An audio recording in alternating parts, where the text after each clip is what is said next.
मित्रांनो, शालिनी भक्तिसागरमध्ये तुमचे मनपूर्वक स्वागत आहे। तर मित्रांनो, आज आपण या व्हिडिओच्या माध्यमाने श्रवण करणार आहोत श्रीमद भागवत पुराण रहस्य। तर कोणी चॅनलला नवीन आलं असेल तर लाल बटनवर सबस्क्राइब करा, ऑलवर क्लिक करा आणि जास्तीत जास्त जणांना शेअर करा। कुठून कोणत्या गावात तुम्ही माझा हा व्हिडिओ ऐकत आहोत आपल्या गावाची कमेंट्स करायला विसरू नका। श्री गणेशाय नमो नमः। वक्रतुंड महाकाय सूर्यकोटी समप्रभ निर्विघ्नं कुरु मे देव सर्व कार्येषु सर्वदा। श्री सरस्वत्यै नमः। ओम गुरुदेवताभ्ये नमः। कुलदेवताय नमः। शांताकारं भुजगशयनं पद्मनाभं सुरेशं विश्वाधारं गगनसदृशं मेघवर्णं शुभांगं लक्ष्मीकान्तं कमलनयनं योगिर्भ्यानज्ञं वंदे विष्णु भवभयहरं सर्वलोकैकनाथं निवासं। श्री श्रीनिवासा की जय। कोल्हापुरम महालक्ष्मी माता की जय। तर कमेंट्स आज वाचत नाही, आपण पुढच्या अध्यायांना होऊया। तर कोणी चॅनलला नवीन आलं असेल तर लाल बटनवर सबस्क्राइब करा, ऑलवर क्लिक करा आणि जास्तीत जास्त जणांना शेअर करा।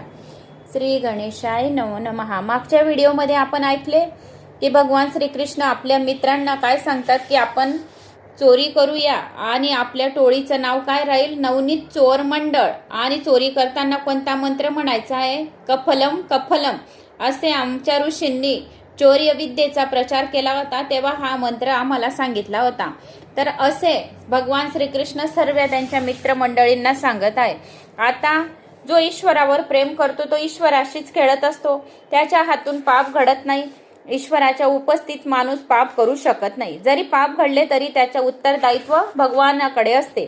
आता पुढचा भाग शंकराचार्यांनी शाकर भाषांमध्ये म्हटले आहे, परमेश्वराचा साक्षात्कार झालेल्या ज्ञानाच्या हातून पाप घडू शकत नाही आणि जरी घडले तरी त्याचा दोष मानला जात नाही। ज्यांना प्रभूचा साक्षात्कार झाला नाही त्यांच्यासाठी शास्त्र असते, शास्त्रांची आज्ञा आहे, मर्यादा अज्ञानी जीवांसाठी असते। शास्त्रांनी चोरी निषेध मांडली जाते। परमेश्वर ज्याला आपला मानतो त्याला सर्वच जग आपलेसे वाटते, तो चोरी करू शकत नाही।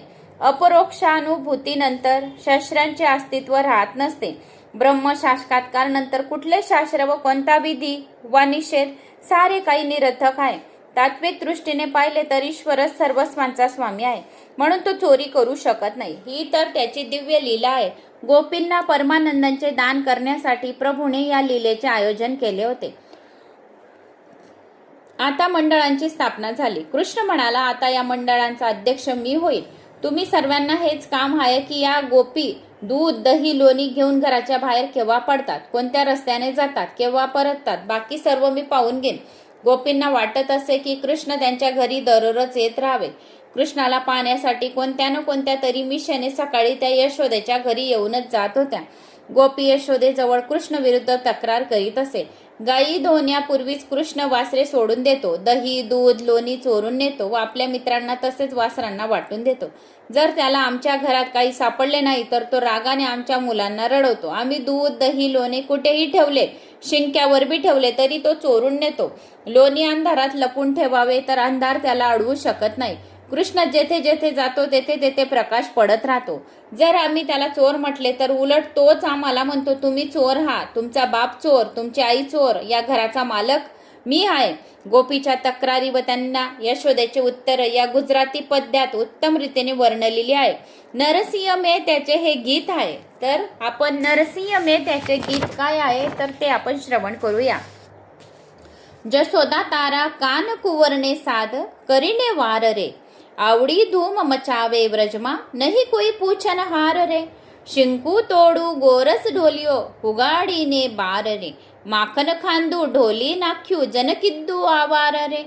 खाम खाम खोलाम करितो हिडरे बिहे नहीं लगा रे, यही मतवानी गोली फोडी आशा कहिए लाड रे। मारो कांजी घर होतो केरो दिटो बहार रे, दूध दूध दही दूध ना माट भरिया छे, बीजे चाखे न लगार रे। शान खाजे मलिने आवे टोली बळी 10 बार रे, नेर सेहोने स्वामी सांचो झूठी व्रजणी नार रे।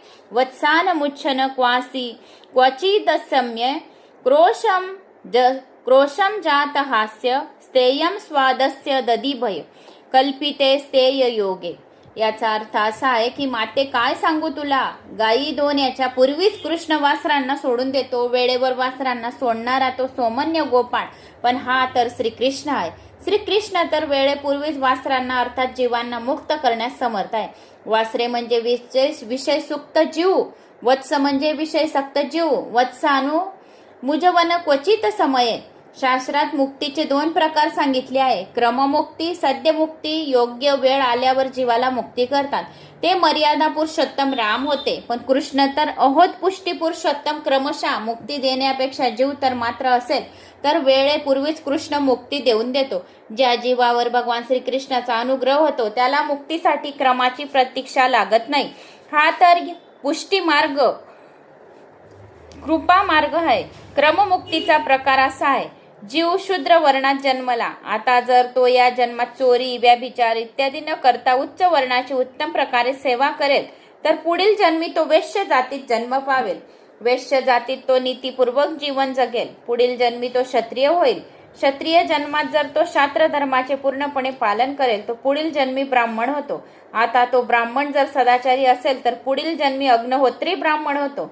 मग तो पुढील जन्मी ब्रह्मनिष्ठ योगी होतो. या योग्याने जर सत्वर्तन, योग अभ्यास, ब्रह्मचिंतन उत्तर वाढवीत नेतील तर त्याला 2-3 जन्म घ्यावे लागतात. आणि या प्रकारे त्यांचे संचित तसेच प्रारब्ध कर्म निषेध नष्ट झाल्यावर जीव शुद्ध होतो आणि शुद्ध झाल्यावरच जीवाला मुक्ती मिळत असते. असा हा क्रम मुक्तीचा मार्ग आहे. आता सद्य मुक्तीचा प्रकार पाहू. या प्रकाराच्या मुक्तीमध्ये जन्माचा कोणताही क्रम नसतो. भगवंत ज्या कुण्या जीवावर विशिष्ट अनुग्रह करतात तो जीव मुक्त होतो, मग तो कोणत्याही वर्णाचा का असेना. जरी कुणी वेश्य हृदयापासून भक्ती करत असेल तरी कृष्ण प्रसन्न होऊन त्याला सरळ गोलोक धामात घेऊन जातात. श्रीकृष्ण 2 यापूर्वीच वासरांना सोडून देतात, म्हणजेच निश्चित वेळ येण्यापूर्वी सुद्धा जीवांना मुक्त करू शकतात. श्रीकृष्ण तर अनुग्रह अर्थात पुष्टी पुरुषोत्तम आहे. ज्या कुणा जीवावर ते अनुग्रह करतात तो तात्काळ मुक्त होतो. ज्याप्रमाणे राजा कुणालाही राजा बनवू शकतो त्याप्रमाणे श्रीकृष्ण इच्छा मात्रे कुणालाही सुपात्र जीवाला बंधनमुक्त करू शकतात. परमात्मा प्रमय बलाने वैष्णवाला तात्काळ मुक्त करू शकतात. श्रीकृष्ण सद्य मुक्तीचे दाता आहेत. श्रीकृष्ण पुष्टी पुरुषोत्तम आहेत म्हणून तात्काळ मुक्ती देऊ शकतात. अन्यथा वैश्य, क्षत्रिय, ब्राह्मण, अग्निहोत्री, ब्रह्मनिष्ठ योगी इत्यादी उत्तरोत्तर क्रमानुसार वर्णात जन्म घेतल्याशिवाय मुक्ती मिळू शकत नाही. पण भगवान श्रीकृष्णांना एखाद्याची दया येऊन त्यांच्यावर त्यांनी जर दया केली तर तो जीव नक्की मुक्ती मिळवू शकतो आणि वैकुंठ जाऊ शकतो. तशी तर देवाची सामान्य कृपा सर्व जीवांवर असते. जो कोणी या पुराणांचा श्रवण करतो त्यांच्यावर भगवानाची असीम कृपा प्राप्त होते. जो खूप भाग्यवान आहे त्यांनाच या भगवान श्रीकृष्णाच्या लीला ऐकायला मिळतात, श्रवण करायला मिळतात. भगवान श्रीकृष्णाच्या लीलांचे श्रवण केल्याने बी तत्काळ दुःख, दरिद्रता मुक्त होते आणि महालक्ष्मी प्राप्त होते. लक्ष्मी कुठून येते ते या घरामध्ये समजत नाही. म्हणून भगवान श्रीकृष्णाची ज्याच्यावर जर छाप राहिली, त्याच्यावर आशीर्वाद राहिला तर त्याला वैकुंठ लोकची प्राप्ती होते. तशी तर देवांची सामान्य कृपा प्रत्येक जीवावर असते, परंतु कुण्या एखाद्या जीवावर विशिष्ट कृपा करून देतात. जेव्हा एखादा जीव परमेश्वराची प्रार्थना, धारणा, चिंतन, साधना करून करून थकल्यावर रडू लागतो, दिन होऊ लागतो, तेव्हा त्याच्यावर भगवंताची विशिष्ट कृपा प्राप्त होते. कालच्या व्हिडिओमध्येच मी तुम्हाला सांगितलं की जर कोणाला जास्त रडू आलं, या रडायला येत आहे देवपूजा करता करता, तर भगवंत त्याच्यावर खूप कृपा करतात. तर भगवान श्रीकृष्ण त्याच्यावर लवकर कृपा करतात. त्या जीवाला याच जन्मात मुक्ती मिळते. कृष्ण तर ब्रह्मांडाचे स्वामी आहेत, ते मनात येईल ते करू शकतात. साधना करता करता जीव जेव्हा अतिशय नम्र होतो तेव्हा तो प्रभूचा प्रिय मात्र बनतो व मग तो प्रभूची कृपा संपादन करतो. निसाधन होऊन जो साधना करतो तो सर्वात श्रेष्ठ होय असे समजावे. जो निसाधन करून काहीच त्याच्या मनात नाही आहे आणि साधना करत आहे तर ती सर्वात मोठी साधना समजावी. निसाधत म्हणजे सर्व काही असताना काहीच केले नाही असे वाटणे. निराभिमानी व्हा. कित्येकदा असे होते की साधना करता करता जीवाभिमानी होऊन जातो. असे जर झाले तर त्या जीवाचे काय होते, पतन घडते, पाप लागते. जर त्याला साधना केली, आता आपण एवढे पुराण ऐकून घेतले, 12वे चालू आहे, आपल्याला खूप गर्व अभिमान झाला, त्या गर्व अभिमानाचा काहीच फायदा नाही, तर जीवाचे काय होते, पतन घडते, म्हणजे पाप लागते. म्हणून आपण एवढी पुराण श्रवण केली आहे, या वाचली आहे, याचा गर्व अभिमान करायचा नाही. गर्व अभिमान केला तर काय, सर्व 12 पुराण फुकट गेली, वाया गेली, पाप लागेल. म्हणून आपल्या स्वतःला गर्व कधीच मानून घेऊ नये. आपण भगवंताच्या शरणमध्ये आहात आणि भगवंताला सांगायचं की आम्ही तुझ्या शरणमध्ये आहात, तू आम्हाला म्हणजे बुद्धी दे की तुझी आम्ही खूप काही सेवा करू. म्हणून गर्व येऊ द्यायचा नाही. यशोदा गोपींना म्हणाली, जर माझा कृष्ण तुमच्या घरी येऊन तुमच्या काही खोड्या करीत असेल तर त्याला तुम्ही रागवत जा. गोपी म्हणाली, माते आम्ही त्याला काय रागवू, तोच आम्हाला दाटतो, तोच आम्हाला रागवतो. काल तर तो माझ्या घरी आला होता, मी त्याला धरायला गेली तर अशा वेगाने धावला की त्याच्या मागे मी धावून धावून थकली, आणि जेव्हा मी त्याला धरू शकले नाही तेव्हा दूर उभा राहून मला अंगठा दाखवून चिडवून चालला गेला. दुसरी गोपी म्हणाली, माते तुझा कृष्ण लोणी चोरतो. यशोदेने तिच्या कानात सांगितले, अगं जरा हळू बोल, ही गोष्ट कुणाला सांगू नको, जर कोणी ऐकेल तर काय म्हणेल, मी का त्याला लोणी खायला देत नाही का, हळू बोल, बाजूला ऐकायला जाईल की कृष्ण चोरी करतो असं. जर ही गोष्ट गावात पसरली तर लालाला कोणी मुलगी देईल का, माझ्या लल्लाला कोणी मुलगी देणार नाही, हळू बोल बाई, त्याने चोरी केली असं. गोपी म्हणाली, कृष्ण जे मागेल ते देण्यास आम्ही तयार आहोत, पण चोरी का करतो. यशोदेने त्याला रागवण्याचा विचार केला, पण पुन्हा तिला वाटले की जर मी त्याला रागवले तर त्याला भीती वाटेल. म्हणून यशोदा मातेने कृष्णाला समजावून सांगितले, त्याने आपल्याच घरचे लोणी खावे, दुसऱ्यांच्या घरचे लोणी खायचे नाही. कृष्ण म्हणाला, मला घरचे लोणी आवडत नाही, जर घरचे लोणी मी खाल्ले तर मी कमी होईल, म्हणून मी बाहेर कमावून खातो. गोपीची लोणी फारच चविष्ट असते. गोपी म्हणाली, माते या लोणी चोराचे फार लाड करू नकोस.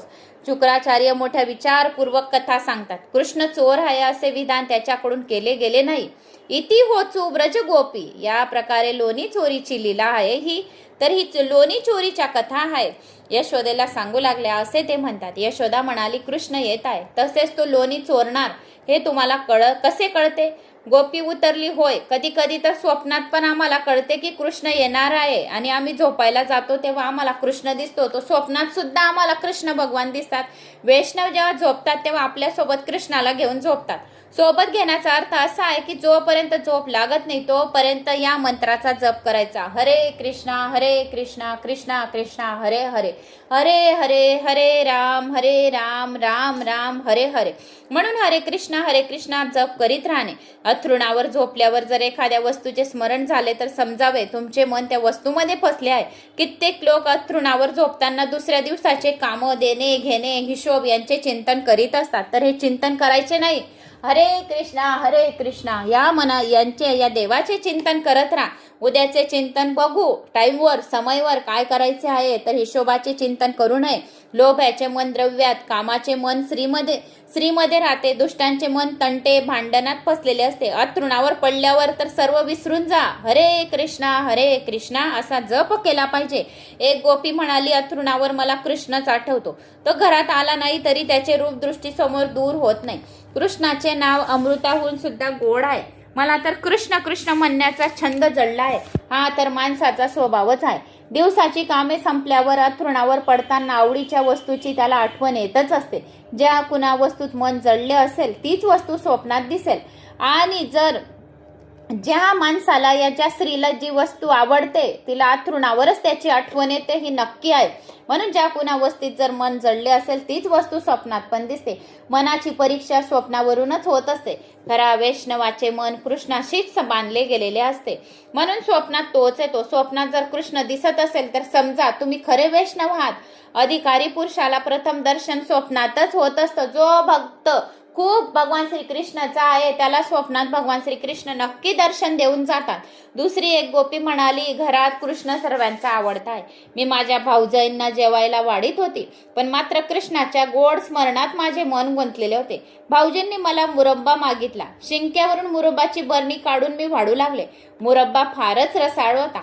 एखादी वस्तू असली तरी ती कृष्णाला देण्याची मला इच्छा होते. हा मुरब्बा कृष्णाला किती आवडेल. जर इतक्यात कृष्ण आला तर भाऊजी त्यालाही जेवायला बसवतील आणि मग मी त्याला मुरब्बा वाढेन. यशोदा माता, कृष्णाने यावे व कल्पनेने मी इतकी बेमान झाली आहे. शिक्यावर मुरब्ब्याची बरणी ठेवण्याऐवजी मी बाळालाच उचलून ठेवले. माझे पतीही कृष्ण प्रेमाने इतके वेडे झाले आहेत की सर्व कामकाज सोडून कृष्णच म्हणत असतात. आणखीन एक गोपी म्हणाली, माते कृष्णाने तर आज माझी लाज राखली. यशोदा म्हणाली, सखे असे काय झाले? सखी म्हणाली, मला अशी सवय झाली आहे की स्वयंपाक करता करता मी हरे कृष्णा असा जप करत असते. त्या दिवशी माझ्या घरी पाहुणे आले होते. माझे सासरे स्वभावाने फार रागीट आहे. ते मला म्हणाले, आज पाहुणे जेवायला आले आहेत, सावधपणे स्वयंपाक कर. आम्ही बागेत जाऊन येतो. 2 वाजता येऊन जेवण करू. कृष्ण जपात स्वयंपाक बिघडू नये. स्वयंपाक करता करता मला असे वाटले की भोगता तर परमात्मा आहे आणि मी कृष्णाचा जप करीत स्वयंपाक करू लागले. स्वयंपाक करीत असताना उच्च भावनाच मनात असावी.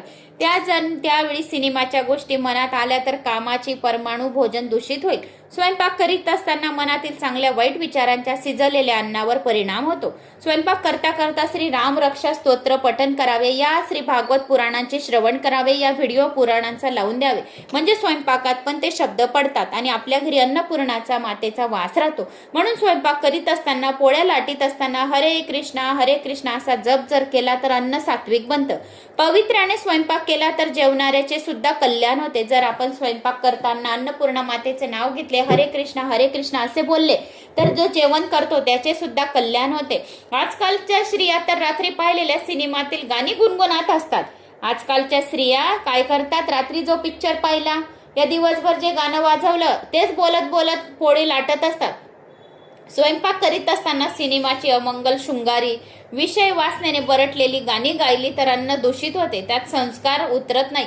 जर गाणी म्हणायचीच असतील तर कृष्ण भक्तीची गाणी म्हणत म्हणत स्वयंपाक करा.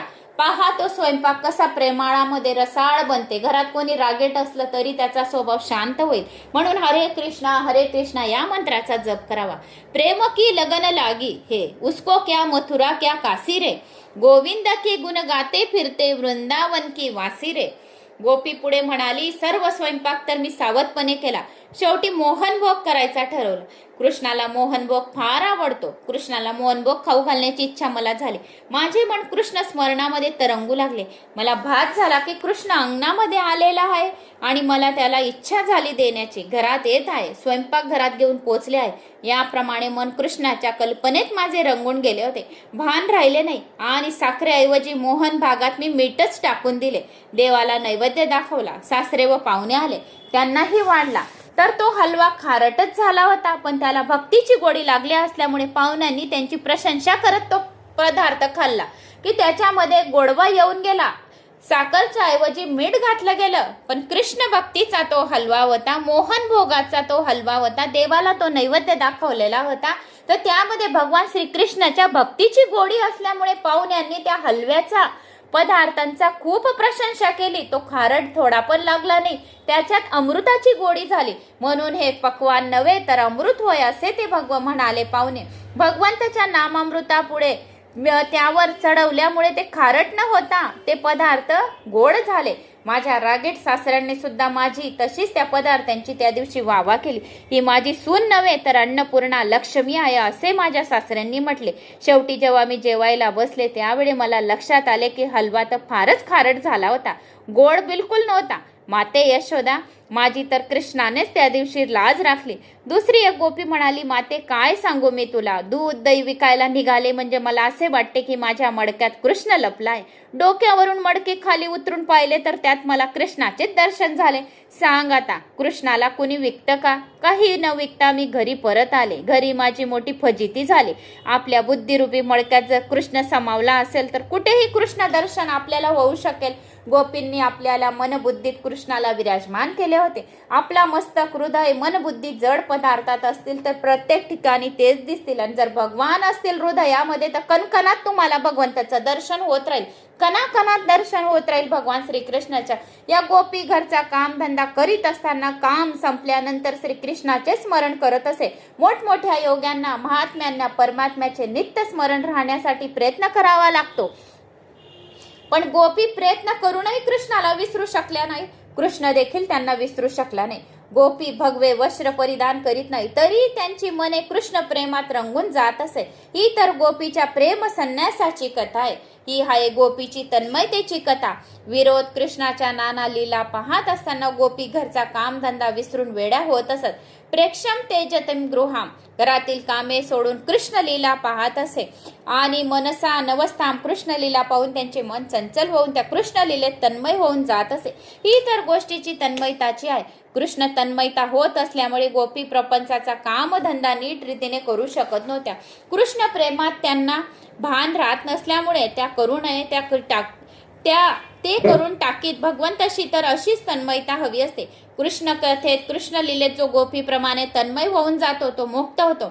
भागवत मृत्यूपूर्वी मुक्ती देते. जो भागवत पुराण ऐकतो ना तर त्याला मृत्यूच्या आधीच मुक्ती देऊन देतो. एवढं या भागवत पुराणाचं महत्व आहे. तर भगवान श्रीकृष्ण म्हणत आहे की जो भागवत पुराण ऐकेल ना त्याला मृत्यूच्या आधीच मी मुक्ती देऊन देईल. पण गोपी सारखी तन्मयता मात्र पाहिजे. म्हणून श्रीकृष्णामध्ये हरे कृष्ण या मंत्राचा जप करत राहिले. जो कोणी भागवत पुराणाचे 2 लाईन पण ऐकेल तरी पण मी त्याला मुक्ती देऊन देईल. घरचा काम धंदा करीत असताना त्या कृष्णाला विसरत नव्हत्या. भक्ती मार्गात व्यवहार परमार्थ भिन्न नसतात, एकच असतात. प्रत्येक कार्यात भगवंताशी संधान जोडले म्हणजे पुष्टी भक्ती होय. प्रत्येक कर्म प्रत्येक व्यवहार प्रभुमय मानणेच भक्ती होय. गोपी याच भक्ती मार्गाच्या आद्य आचार्य होत. हाच सिद्धांत आचार्य महाप्रभूंनी पुढे वाढवला. प्रपंचांची सर्व कामे आटोपल्यावर जी भक्ती घडते ती मर्यादा भक्ती समजली जाते.